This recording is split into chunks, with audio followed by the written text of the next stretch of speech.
And good morning, good afternoon, good evening, wherever you may be. And this is Lovely Afrobeat Music Talk Radio, your number one African Caribbean online radio, folks. It's 7 p.m. Eastern Standard Time. And today, being Wednesday at 7 p.m. Eastern Standard Time, what you expect is Voices of the Millennials. Well, looking at me, folks. We all want to be millennials at some point in time. But hey, you always grow young so far as you are alive. And today, I'm sitting in Temperance briefly for Elle. You know, the weather in Toronto is not that pretty. So she's crawling her way into the studio. And before she comes up, we have a very special guest for you. Yes, Half. Peace, peace, peace. What's That's up, right. TYB? Yeah. I'm great. It's not pleasant out there. And I know that, you know what, people are struggling to get back home after a hard day's work. But what is more important is that it's a Wednesday, tomorrow is Thursday, and then we'll be inching towards the weekend. That much closer to Saturday. Yo. That's right. That's right. Yeah, folks, this is Half. Half, tell us a little bit about yourself. All right. Well, how y'all doing? I am an MC, first and foremost, a multidisciplinary artist, an event runner, and just a human being, you know? I love music. That's been my passion. It's been a lifelong journey for me. And I mainly dabble in hip hop, but I bring a lot of other influences in there. I love jazz, so that influences a lot of my sound. And yeah, I just love good conversation. So I'm here today with you. All right, you're the right place. Yes, my first question will be, how did you get into music, as we say? How did you get into it? Was it from the family structure, or how did you get into it? Well, I don't come from artists, but I, like most people, come from a family that does love music.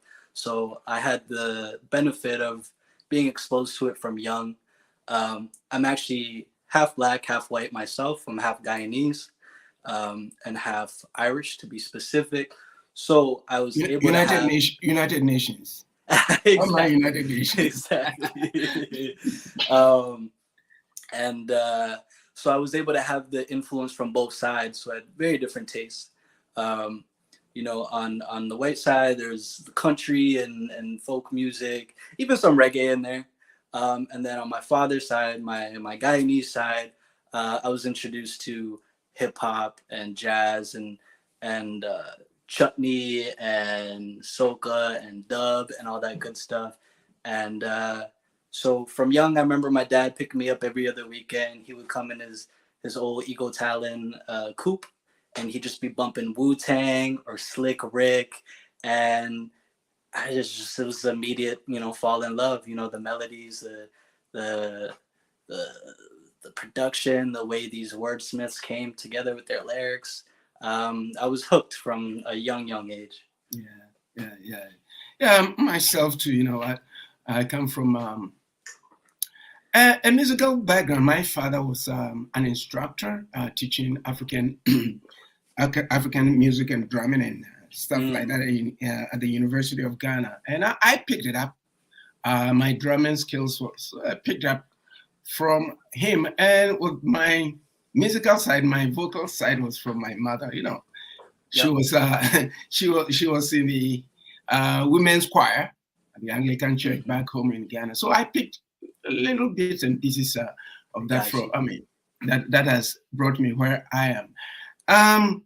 My next question to you would be, in your line of work, production and all those kind of stuff, have you ever gone through any downers?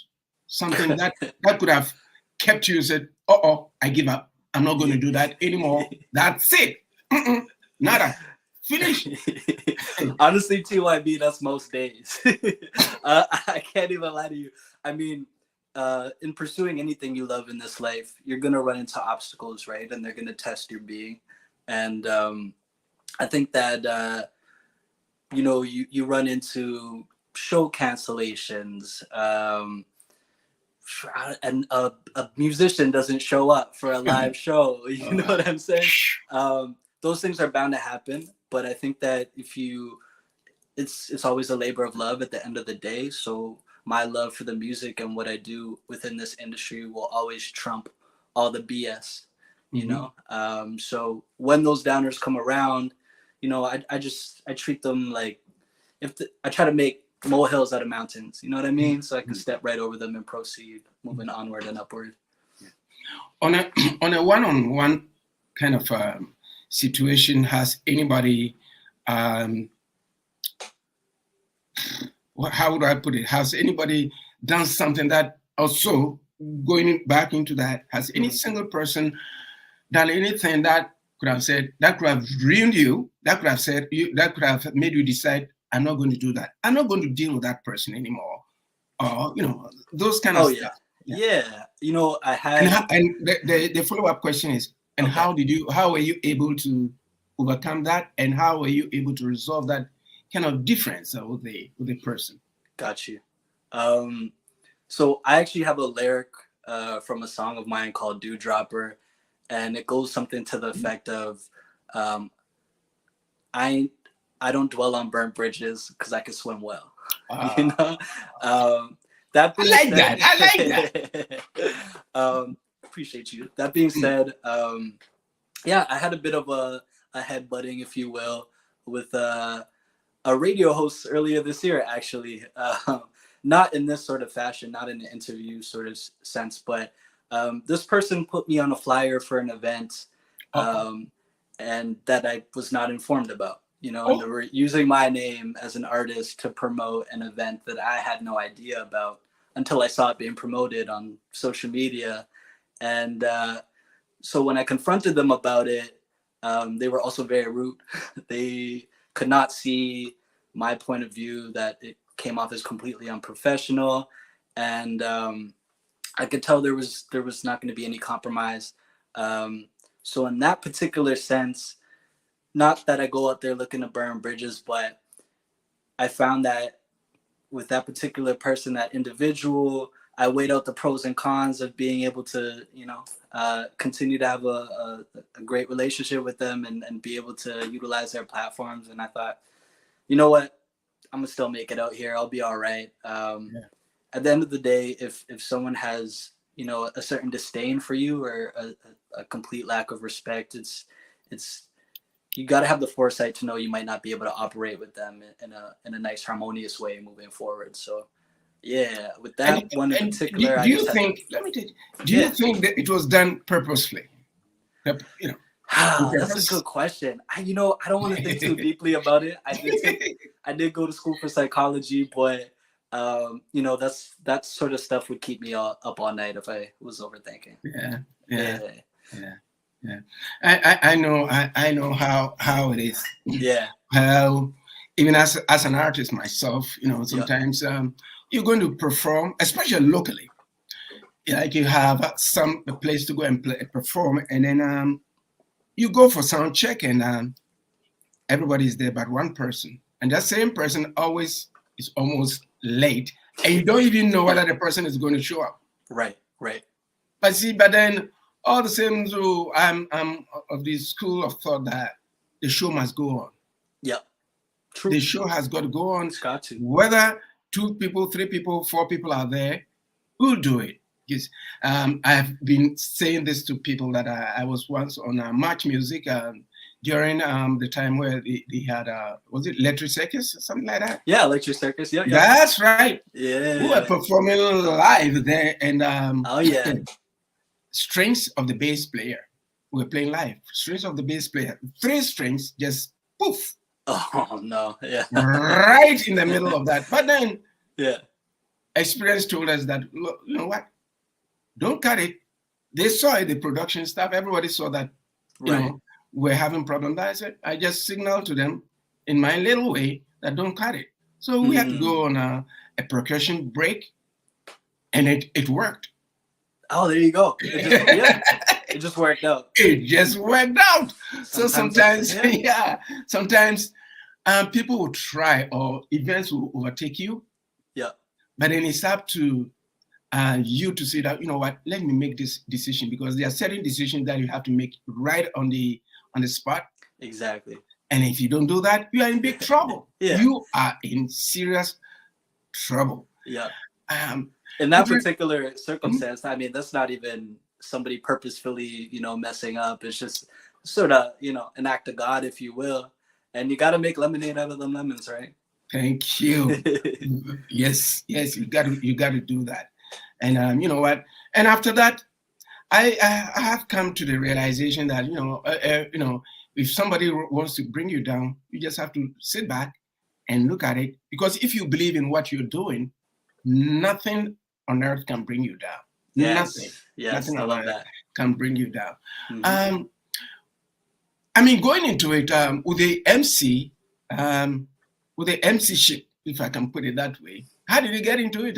Because I wasn't good behind the mic. Fair enough. Because somebody will say, you know what, Chiwabe, but you've played for so many, big audiences and stuff like that. I'm a very shy person. Behind the mic, I'm a different person. But then, when you have to do this stuff, you got to do it. But then, with being an MC, it's tough. Yeah. Can you tell us a little bit about it and how you got into it? Got you. Well, funny enough, I'm what I call myself an extroverted introvert. So naturally, I am a person who likes to be a homebody. I'm shy, but I realize that in this life, in this world, you got to step outside yourself, step outside your walls, and connect with people and really socialize to get out there. So I think it was around 11 years old, I started songwriting. I started, remember LimeWire? You see them use LimeWire. Use a LimeWire to download instrumentals. Child me, I didn't know better. So, don't hold me to it. But I used to download these beats and I would, just rap on them with my cousins. And I think it was finally grade 6 came about, and there's a grade 6 talent show, or the school talent show. It's a little small Catholic school. And I don't know, I worked up some nerve to perform this first song that I wrote. It was very basic. It was definitely nowhere near the quality I'm bringing today.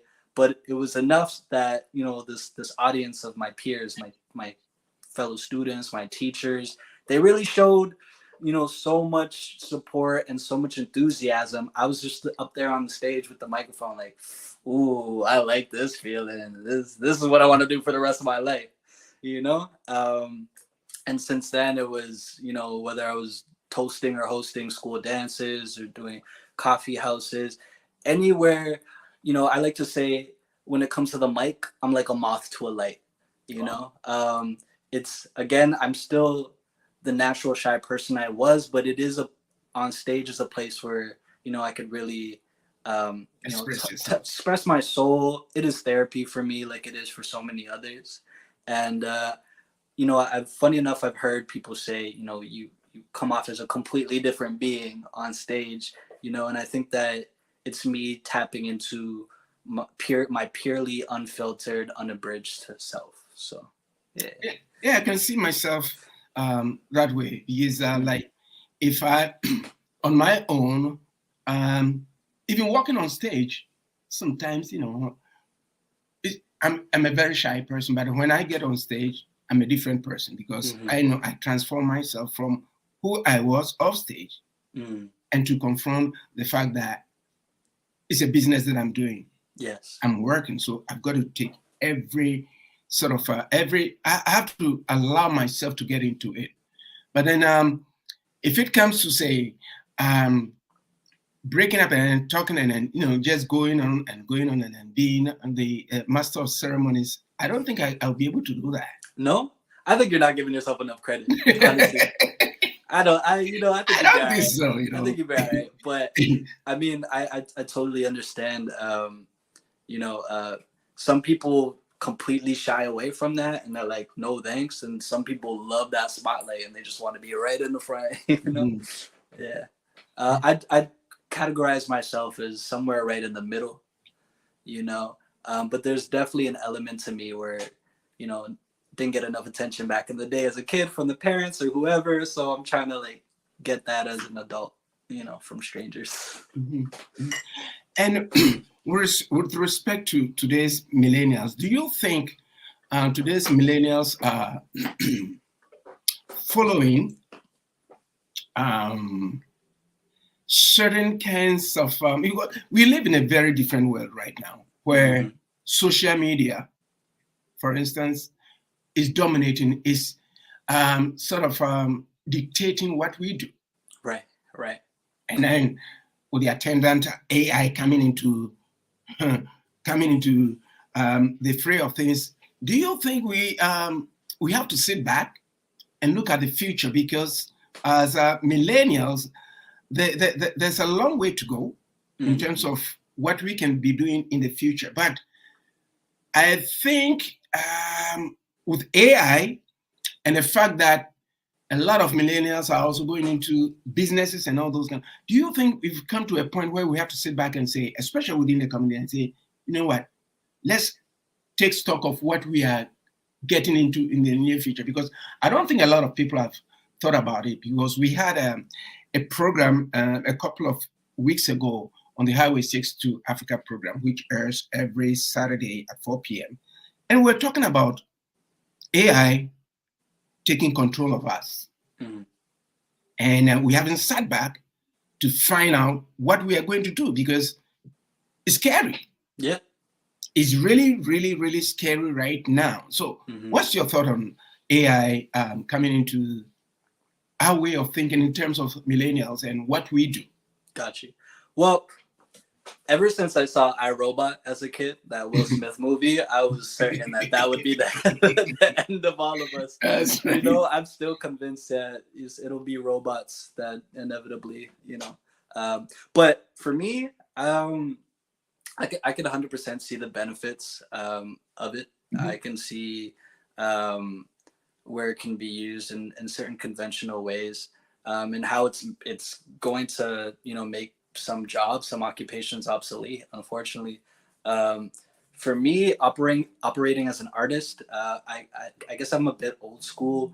I do not see the soul of it, and I find that soul is such an important component of art, whether it's music, whether it's visual arts, whether it's dance, and that is something you can't recreate.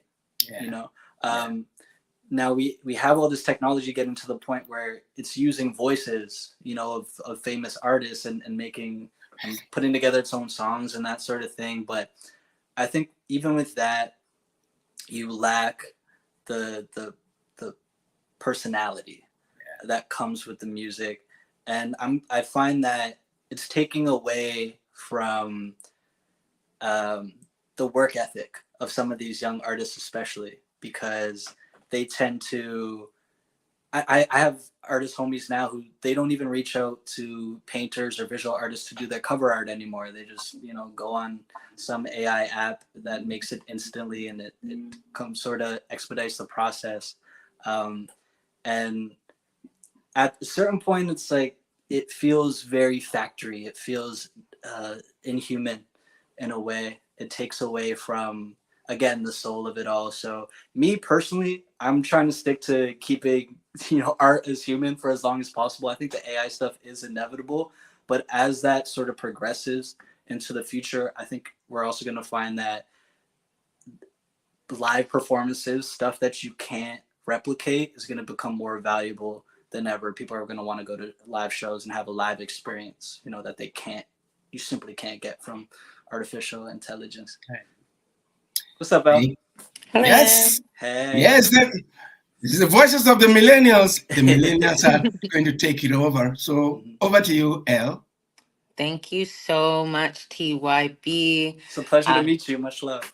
yes, Thank I you. was hearing the conversation from my commute in.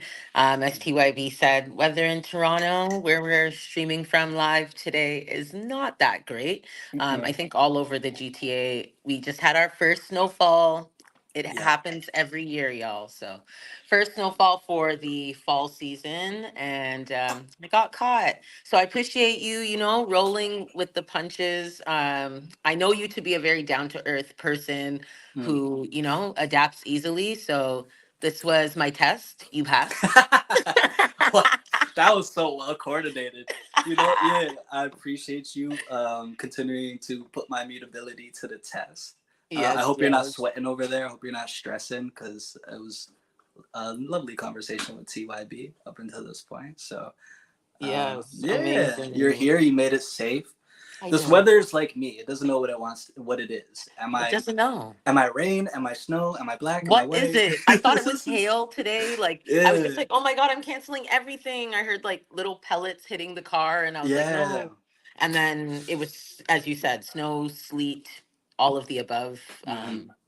Yeah, it's doing what it's doing. Life is lifing.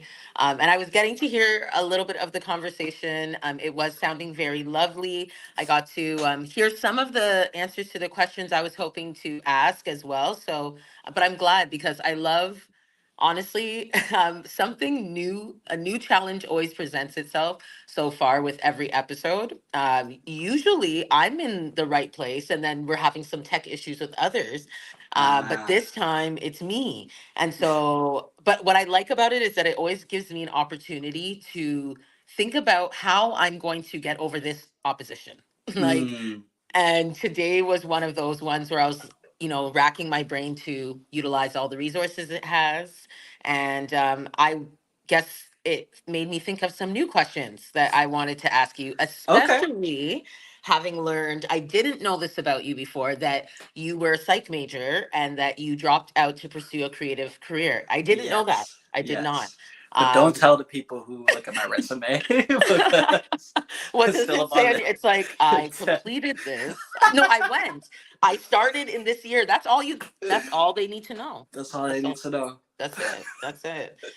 And it's Yeah. interesting for me because, I do every time like we get to engage in a certain space, I find out, I think, a new thing about you that I realize we have another commonality. Mm. First, it was that we're both, have parents that are from Guyana, Bam bam. and we're both in creative careers, Yes, sir. entrepreneurs, I would say, making a living, making art.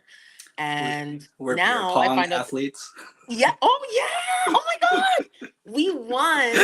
Like, and it wasn't even like what was it, like water bong, I guess. But anyways, it was Right, all right. about getting the balls in the Cubs, and we came back from nothing. Just pure dexterity and willpower. Oh my God, I forgot about that. Thank you for that reminder. You're welcome. So we are also very good at games that require like you have to have like precision for that. Like you have to Yes. be thinking ahead. There's a lot, strategies involved. Hmm. Yeah, yeah, a lot, a lot. Kudos to Sorry to us. interrupt you, by the way. No, that's good. That is good because that is another commonality, and I love that. And then now psych majors because I also did psychology when I once upon a time when I went to school and Oh thought that, shit.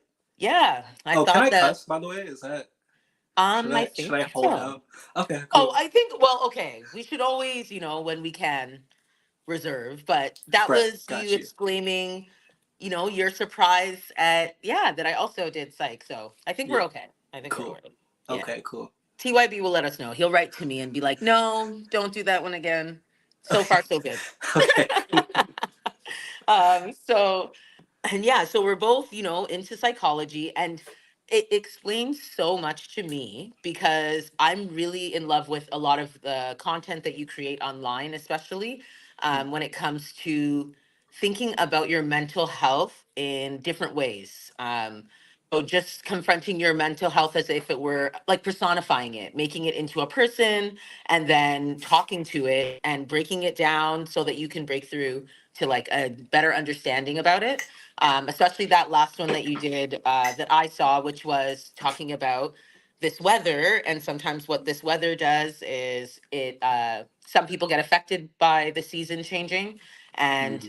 they might experience seasonal depression, or even other mental health anxieties or issues like anxiety will Hmm. ramp up or intensify. So, Yeah. and I really love that you made your like sad, your, depression into a person that was trying to beat you up, but then you found ways to overcome it with like the way that you spoke to it. So, Yeah. I just wanted to know, where does your love for psychology, like what made you even want to get into that as something to study? And then how hard was it for you to say goodbye to that and move into the space that you are now? Although I see you get Mm, to still use it. You still get to use it. So yeah. yeah, let us know. Um, honestly, I think it comes from just having a traumatic past. Mm, Growing up with a particular family on either end. I'm half Guyanese, half Irish specifically, and both Caribbean culture and Irish culture are stereotypically repressive cultures who tend to stuff those emotions down, those deeper emotions down, and use things like comedy to sort of curve that sort of stuff. Um, but I felt when I was growing up, I just didn't have an outlet for all these emotions I had inside, and I didn't necessarily have words or terms to put towards certain behaviors I would see from family members or friends that would, hurt me or harm me, and that I'd ultimately, have to figure out in my head. And I think that the best explanation I can give for why I initially went into psychology was um, I wanted to I wanted to gain more empathy. I wanted to find understanding for why people who I love would act or speak a certain type of way that might be harmful to both themselves or somebody else, um, and to dig deep and find answers towards that. To I guess before healing and spirituality became a big thing in my life, to heal myself and to hopefully heal others and teach others. So that was what initially drew me into it. Um, and I don't think I was too. I don't think I ever mourned schooling or that sort of thing, formal schooling in terms of psychology, because like you're just getting at, I kind of I can't escape from it. I incorporate it into everything. If anything, I've learned more about psychology from what I studied outside of school, outside of the textbooks, just in terms of me being that much more passionate about it. Um, and I felt that the schooling approach that I was getting was like study these 3 chapters, then do a Scantron exam, and rinse and repeat. And it felt very it didn't feel like things were sticking unless they really had a lot of meaning to me. So I had to go outside of my way to learn uh, that sort of stuff, and I continue to do that through my music, through real life experiences, and through just actually reading literature and that sort of stuff. So I don't mourn it because it's never really left me. It's still such a, a big factor in my life. that is beautiful. I love that. And for something that I was wondering about as well, are there any lessons that you learned within psychology, other than the one that I brought up, that you like use within your music right now, like in your art? Mm, mm. Um, yeah, for sure.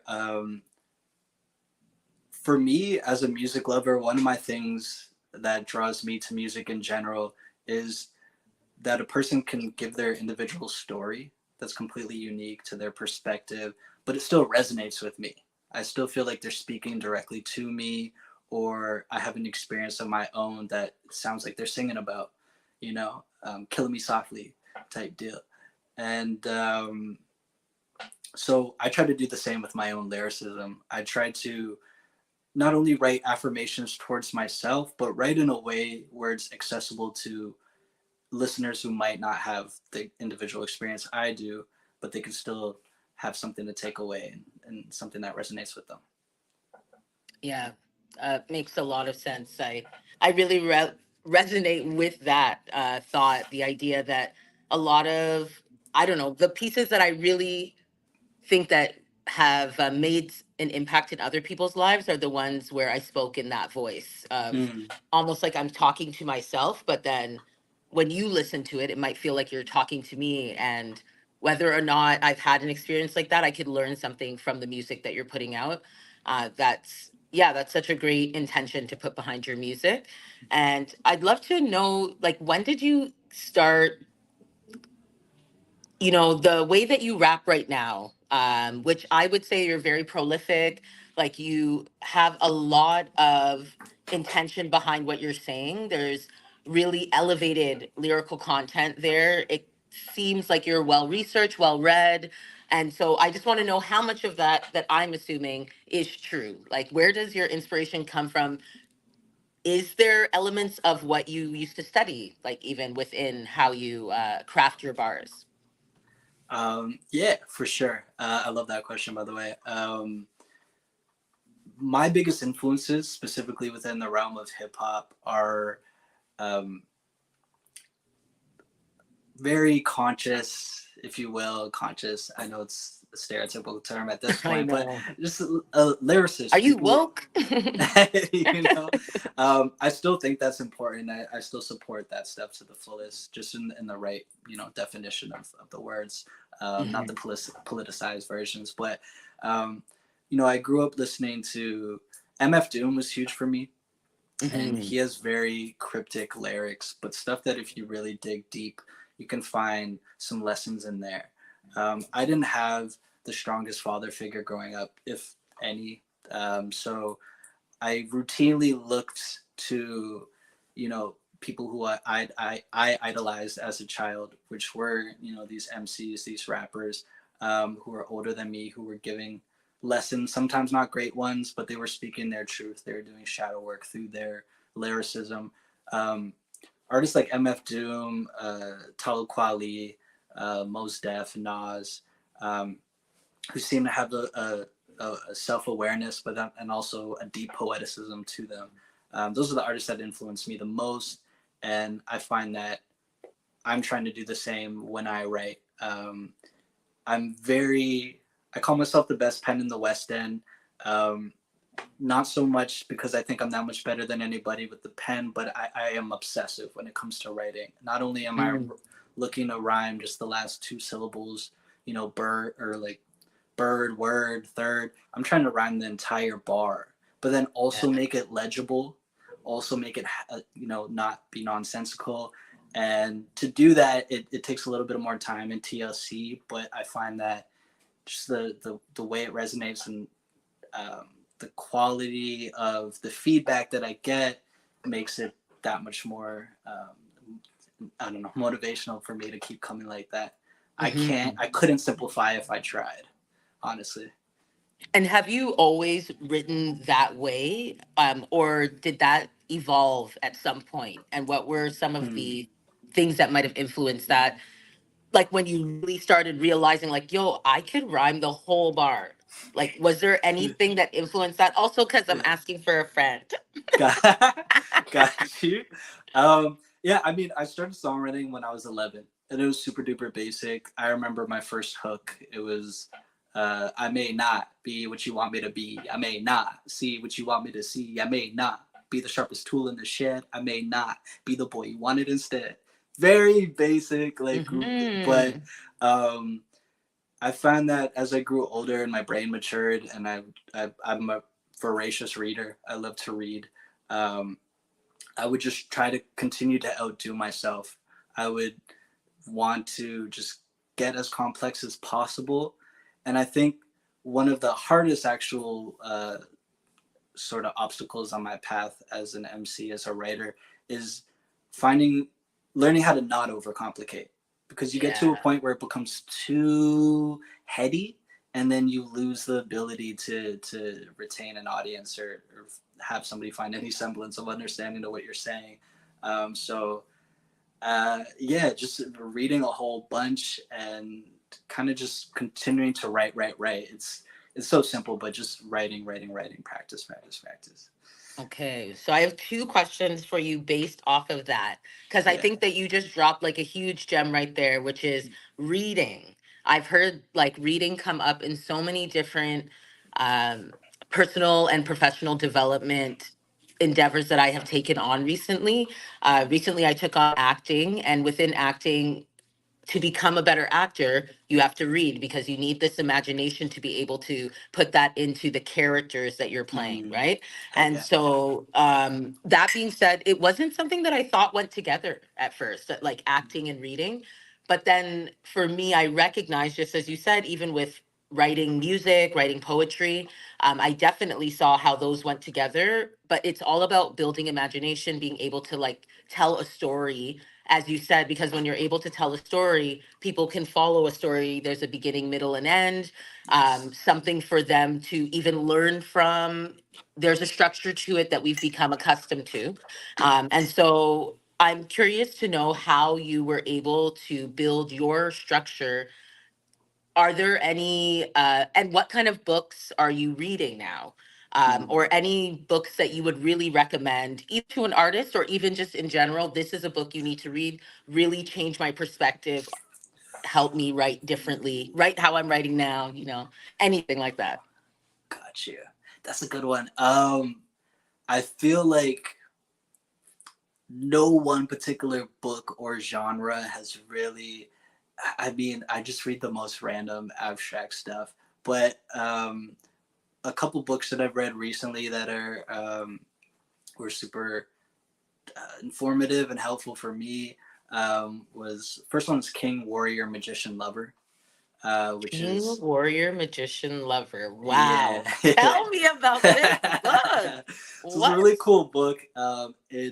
It's essentially it does lean towards a male audience, but anybody could read it honestly. But it's essentially discusses the four main archetypes found routinely in stories and history over the years that represent sort of the most ideal versions of man. Mm-hmm. Those archetypes being the king, who's somebody who brings order, and people can find uh, order through them. Then you have the magician, somebody who um, manipulates magic, which can also be translated to technology. Maybe somebody who's really inclined when it comes to uh, any sort of study. Then you have the warrior, which is somebody who is just definitively um, attacks their goals. And then you have the lover, which is somebody who appreciates the aesthetics of life, the beauty of life, and all the things that come with love and relationships. Um, it's a really cool book that meets in the intersection of psychology and spirituality, which is two topics I love dearly. So, yeah.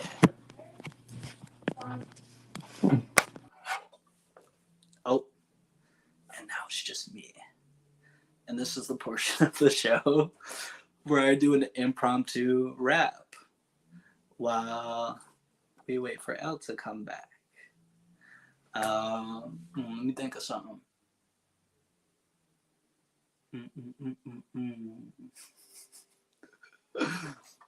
Psychedelic sound in that 2K era, but the style that I found make your mood way better. Never ever dumb it down with the Lupe tell you. Yes, always Yo. finding a way. What is going on today with my life? It's all good. This is This how you get through breakdowns, all. You keep on breaking trust. through. You do Yes. not let it stop you. You Nope. keep going. That is Yes. the kind of, I'm very tenacious. Yes. I'm You proud of gotta be. myself. I'm proud of you too. You know, it's Scorpio season. It's a real testing time. It's a real trying time. I Honestly, You're not alone. I've had, not only people but seemingly the universe come for me as of late and, basically ask, are you really about what you're doing? thank you. Are you really gonna show up through all the nonsense? So yeah. That's it. That's it. I always ask myself this question when things get really hard, but it's almost like it's this other person asking me, like you were saying, like it's like the universe Mm. comes down and asks me, like, Yeah. how bad do you want Yeah, it? yeah, Like, yeah, yeah. do you really want to make Yeah. it? You said you wanted this. And Yeah. yeah, and I saw this meme the other day. Something that I believe in is, trust the process. Hmm. Hold the vision, trust the process. And I saw this meme the other day that said, like, the I saw person's that. face, right? They're like, does Even the universe know I'm trusting the process? it made Just me say it. laugh. Yeah. Yeah, and it does. I really enjoy those memes. They really help me get through. Yeah. Um, To know you're and not alone in that, thank you. Yes. Thank you. And then people like you, I must say, thank you. Because seeing you when I come back and you're rapping, I missed the best part. I really enjoy books. So when someone Yeah. breaks down books, because I have zero time to read these days, Yeah. it really, I love it. I love it. So where I was at, sorry for the other listeners, but I need to You hear good. about the last two. I heard about the king and the magician, and Yes. then it went wonky. Okay. Oh yeah, king, magician. So there's the warrior. Mhm. By the way, these are archetypes that anybody can embody, whether man, woman, whatever. The warrior is sort of that spirit of getting things done. The warrior's gonna attack. They just know to attack. They know how to execute, and that's something that we can embody in ourselves.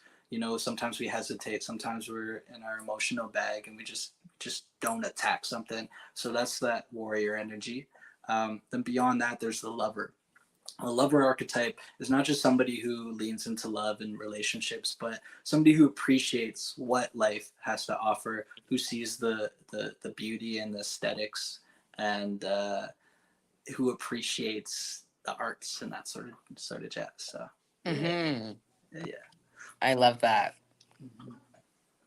And so that book, now you were saying that that was one that has influenced you in your I writing and your mean, creativity. it's one I've read lately. Hmm. I don't. I think every book has the if you're if it resonates with you, if you appreciate reading it, if it's not like a freaking bore to page through, I think that any piece of writing can inform somebody's own writing and influence you, even if it's a news article. Honestly, if it's written in a certain way, if a certain idea is expressed and presented in a certain way, you never know what gears it might spark in your own brain to start turning. It's so true. It's so Yeah. true. Honestly, the things that I read every day, even the most inane things, like, I don't know, like a grocery list, all of a sudden turns into a story to me. Sure. Yeah, Yeah. these days, like, I try to get the reading in wherever I can. Like I said, Uh-huh. I think I have time to read. I'm not making the time to read, so I'm not going to make that Mm, excuse. And I'm hoping the right. universe can help me out on that one. And definitely throughout this, as it gets colder, that's one thing I like about it getting colder. More time to read. So Oh, everyone, go out and make sure you read that book. I think I am going to pick that one up. That has like all of my favorite archetypes or like hell yeah. characters, right? I'm like, Yeah. that seems like a storybook. So I'm It's very excited definitely, about that. yeah, I would definitely recommend it. It was recommended to me by a woman, and Mhm. I put it on my to read list. But I also had this like initial, funny enough, this initial like hesitation of like, what's this book gonna tell me how to be a better man? Yeah. There's definitely some humility I had to step into before I really dove into it. But when I did, I was like, God damn, this is great. It was super inspiring.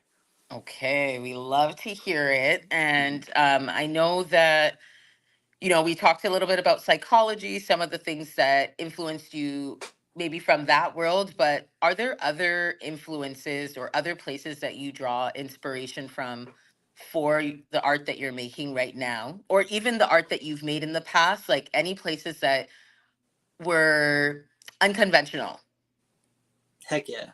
Um, I love super obscure references, whether it's a cartoon or an old movie. I'm a cinephile myself. I love movies. I love films. I love Hmm. the experience of going to a theater, specifically IMAX when I can. But yeah, man, I never really go down that realm of thought. I kind of just I write from an emotional place a lot. So what Okay.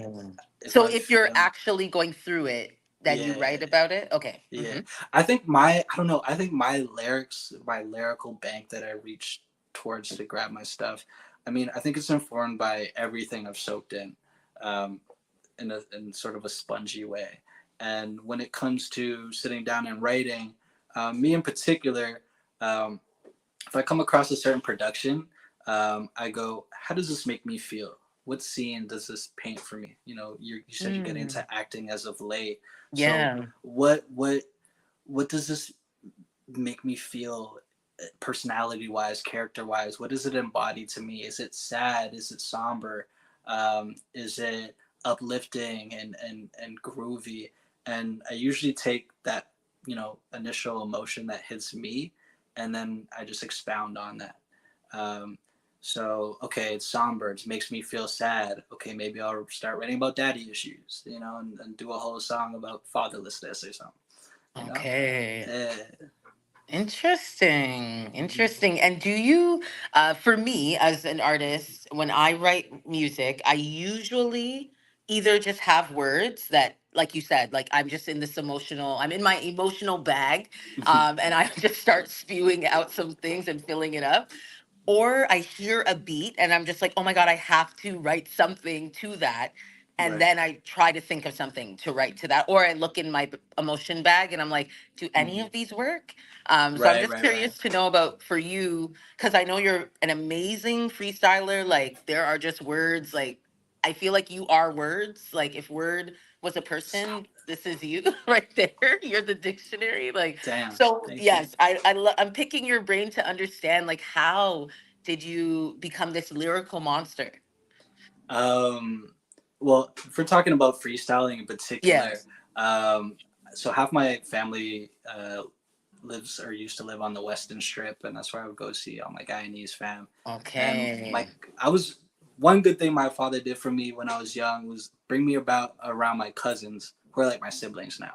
I'm an Hmm. only child technically, so I was able to bond with them in a certain way that was just felt very like sibling esque. And we would freestyle a lot. We would, you know, in the early days of YouTube or LimeWire, try to find some instrumentals. LimeWire.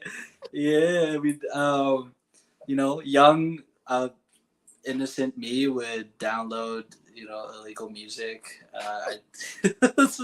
I don't. Ha! No. I was a child. I was a child. Something. You know, Mm. I think it's past the time. Anyway, Yeah. but Finally, torrents are dead. yeah. But yeah, we'd freestyle a lot. We'd try to, or we'd write together. I would try to make them laugh or make them break their necks from my bars, my basic bars. And there was also a website. This is a deep cut, but it was called letsbeef.com, and you would Let's essentially beef.com. No, I never heard of this. What? So this is in the era of like PC microphones when they were just like one like piece, and they look like those game show sort of microphones like on Yes, yes, Jeopardy or yes. Like something. Bob Yeah, Barker yeah. and The Price is The Right. I was just quality talking was about that. very low, and our voices were very high because we were prepubescent. And you would essentially Hmm. go on, and it would put you in a little AOL-esque chat room, and you would essentially battle rap somebody from all the way in another country or that sort of thing. Whoa. It would all and you it would be over a beat, so you'd have to get your timing and everything. It would usually devolve into your mom sort of insults, but yeah, that was like that was an early, you know, an early tool that put me on my toes in terms of like thinking of bars and rhymes on the spot. um Again, just like anything else, practice makes perfect. So the Hmm. amount of hours I've spent just like rambling with friends of mine who also love to freestyle, just putting on like a Jay Dilla instrumental album that's like Ooh, multiple yes. hours long and just going to town, you know. One won't do, but two is not enough for me. No, yo, Yes, honestly, sir. Jake, you're pulling me way back. I'm loving it. I'm loving it. Really going into, voices of the millennials. Like, these are the Mm, things that we grew up on, like these chat rooms. And mm, I didn't even know they had that. But it makes sense because I do think, you know, I would say the 80s, early 70s, but definitely the 80s and 100% the 90s, which is like our era and early 2000s. Hip hop has just taken over and influenced almost every single thing that I have been a part of that mattered to me. Yep. Something that you mentioned early on when I was listening in the car is you were talking about how the the reason why you really gravitated towards certain artists is because they were just talking about their experiences, whether they were negative or positive, but it was them being authentic about what they were going through, and that's what made it so relatable because Hmm. they're speaking about a human experience. And if you can get to that level in your thinking, then you're able to see how that their experience and what they learned from it is transferable to so many things that you may have gone through or will go through. And that's what I really love about hip hop is Oh that yeah. like that it just makes me feel like somebody went into my brain. I said this today on a chat about celebrating the 50 years of hip hop and cultivating communities Hmm. because of what hip hop has been able to bring to us.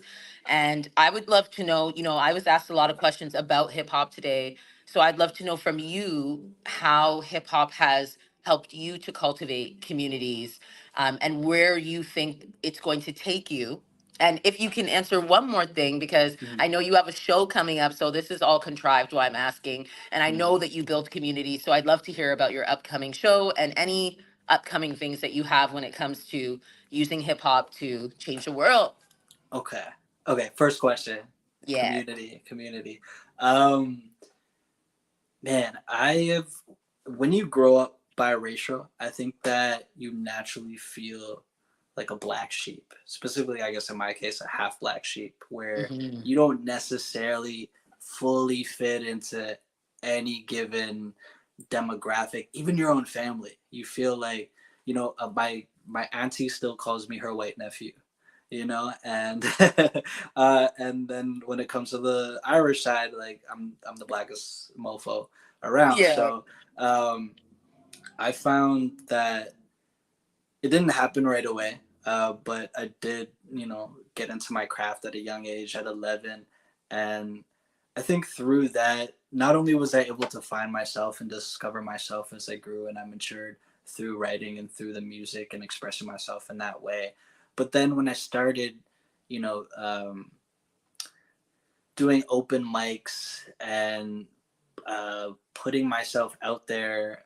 I think, I had tracks from MySpace days that were doing some decent numbers, and so there was a bit of a buzz in my ends, and um, artists would reach out to me, like even in high school times, and um, I was lucky to meet up with a cat in high school who was essentially the 40 to my Drake or the DJ Premier to my Oh. Guru, and that was somebody who introduced me to what it was to have your own home studio and make your own music, um, and sort of that helped me curve the part of the industry that was just only after my money and not necessarily my friendship or my camaraderie.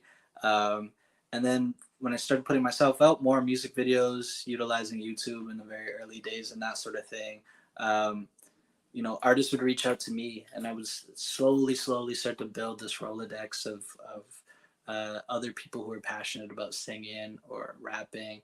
Um, I was also in bands in high school. I was in some like rock rap bands and that sort of thing. Alternative hip hop. Yeah, Rage Against the Machine cover bands and whatnot. Um, and so I was able to find my tribe in that way from early.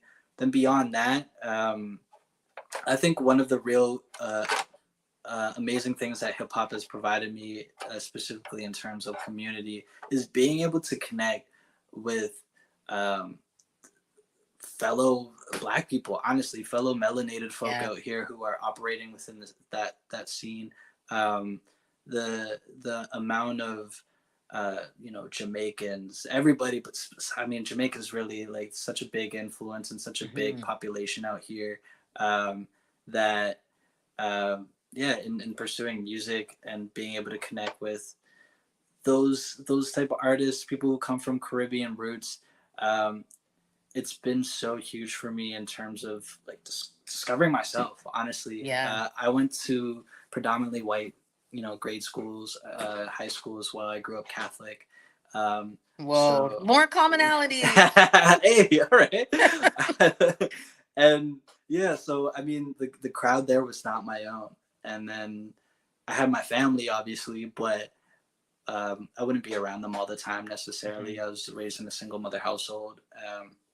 Dave Chappelle is a joke. My parents uh, put me in a position to grow up, uh, broke around rich white kids, and that's essentially where I was. And anyway, but yeah, that's what hip hop has done for me, just bringing me closer to not only myself, but other like minded folk.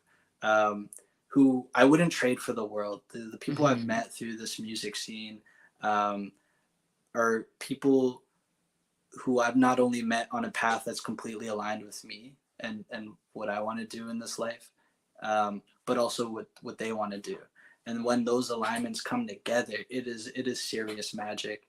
And one of my favorite things as an artist now, who has a bit of a buzz and a nice rolodex of other artists, is bringing artists together and having that communal feel of seeing what it'd be like if this artist homie who might not have never ever been in a room with another artist homie, what would their dynamic would be like if they came together at my home studio for a Mm. session or a show that I was putting on. So, um, It's yeah, true. It's true. I yeah, see that. I do see yeah, that. It helps you to become this like master curator. Like you bring, hip hop has these elements and you get to like infuse those elements in your everyday life or bring these shows experiences together.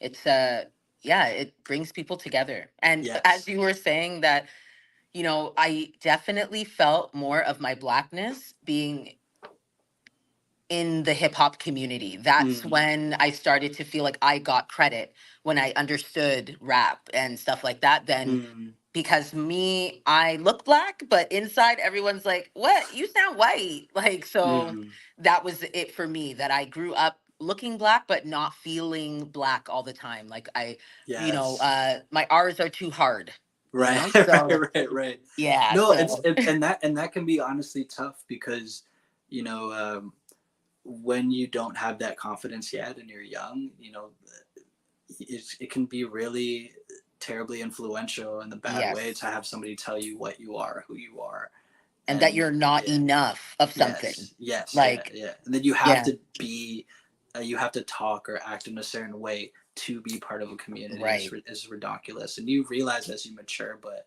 yeah, it's when you're a kid, it's It harmful. feels like the world. It Like it really does. It does. does. It And really does. But yeah, I want to I make mean, sure that I talk about your upcoming yes. show So before we get out of here. getting back to community feels, Hmm. a group of artists that I've been very blessed to come across in my travels in this artistic creative journey are the band Bitter and Broke, Yeah. which is a three-piece band. Um, Jay, Yoshi, and Aaron, incredible musicians. So talented in terms of free form. They can play, they're multi instrumentalists, they're hip hop lovers themselves. They are putting on a show with another artist, Juice, Big Ooh, Juice. Um, Both who I was lucky to have on my lineup in my first mini music festival that I put on earlier this year. Now it's yes, yes. coming, it's that karma goes back and forth. Now they're bringing me onto a show on the 16th, next Thursday. It's Let's called go. IDFK Studios. I don't fucking know. Studios is the name. Yep, yep, yep. And I think that it's a house party theme.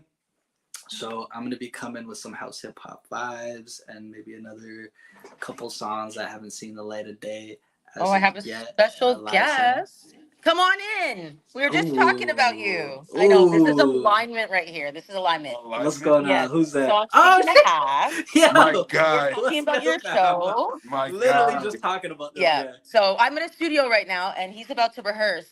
Hey, And we're coming to the end of our show, but look at that yes. alignment. I was kind of hoping that might happen.